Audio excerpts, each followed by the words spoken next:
வணக்கம், வாழ்த்துக்கள். அன்னபூரணி வியூஸிலிருந்து அன்னபூரணி. 108 ஸ்ரீ வைஷ்ணவ திவ்ய தேச தரிசனம். சோழ நாட்டு திருப்பதிகள். சோழ நாட்டு திருப்பதிகளில் மூன்றாவதாக வருவது திருக்கரம்பனூர் உத்தமர் கோவில். வைஷ்ணவ தலங்கள் எல்லாம் நம்மை வாழ்விக்க தோன்றியவை.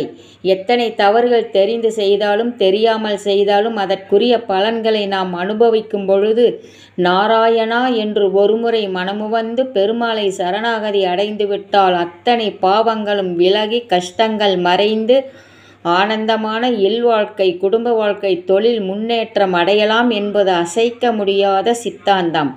இதற்கு ஓர் உதாரணமாக விளங்குவது உத்தமர் கோவில் என்று அழைக்கப்படும் திருக்கரம்பனூரில் கோயில் கொண்டிருக்கும் கதம்ப கஷேத்திரம் என்று பெருமையாக சொல்லப்பட்டு வரும் புருஷோத்தமன் திருக்கோயில்.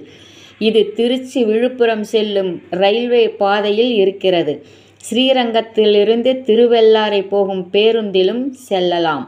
இதன் மூலவர் புருஷோத்தமன் புஜங்க சயனமாக அருள்பாலிக்கிறார். கிழக்கு முகமாக சேவை சாதிக்கிறார். தாயார் பூர்வாதேவி, பூர்ணவல்லி. பெருமாளுக்குரிய தீர்த்தம் கதம்ப தீர்த்தம். இந்த கோயிலின் ஸ்தல விருட்சம் கதளி பழம். கோயில் விமானத்தை உத்தியோக விமானம் என்று சொல்வார்கள். சிவபெருமானுக்கு திடீரென்று ஒரு ஆவேசம் வந்தது. தன்னை போல 3 தலைகளை உடைய பிரம்மதேவன் மீது ஆத்திரம் கொண்டார். திடீரென்று ஒரு நாள் பிரம்மதேவனின் 3 தலைகளில் ஒன்றை கொய்து வீசி எறிந்து விட்டார். இதனால் பிரம்மஹத்தி தோஷம் ஏற்பட்டது.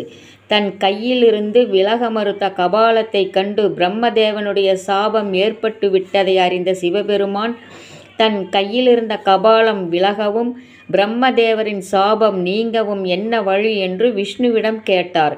இதற்கு விஷ்ணு திருக்கரம்பனூரில் தன்னுடன் குடிகொண்டிருக்கும் மகாலட்சுமியை அணுகி அவள் கையால் அந்த கபாலத்தில் பிஷையிடச் செய்தால் கபாலமும் மறைந்து போகும், பிரம்மஹத்தி தோஷமும் விலகும் என்று வழிகாட்டினார்.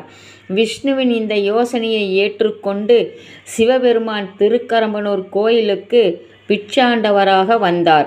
மகாலட்சுமியும் சிவபெருமானுடைய வேண்டுகோளை ஏற்று அவர் கையில் இருந்த கபாலத்தில் பிஷையிட கபாலமும் மறைந்தது, சிவபெருமானுக்குரிய பிரம்மஹத்தி தோஷமும் விலகியது என்பது இதன் ஸ்தல புராணம்.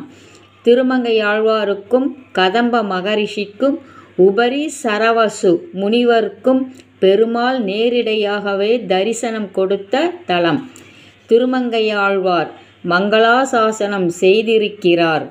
இந்த கோயிலில் செய்யக்கூடிய பரிகாரங்கள்: எப்பேற்பட்ட பாவம் செய்தாலும் அவர் எங்கு சென்று பாவத்தை போக்க சாந்திகள் செய்தும் பலனில்லாமல் போனவர்கள், கொலை செய்து தப்பித்து கொண்டவர்கள், குடும்பத்தை கெடுத்து சாபத்தை பெற்றவர்கள், ஆத்திரத்தால் அனைவரையும் மனம் புண்படுத்திய அதிகாரத்தால் கொள்ளையடித்தவர்கள், வாரிசு இல்லாமல் தவிப்பவர்கள், கொடிய நோயினால் மருத்துவ குணம் இல்லாமல் துடிப்பவர்கள் அனைவரும் இந்த புருஷோத்தமன் கோயிலுக்குள் வந்து 3 நாள் தங்கி பிரார்த்தனை செய்தால் அவர்கள் செய்த அத்தனை பாவங்களும் போவதோடு எம்பெருமாட்டி மகாலட்சுமியின் கருணைக்கும் பாத்திரமாகலாம் என்பது அனுபவப்பட்ட உண்மை.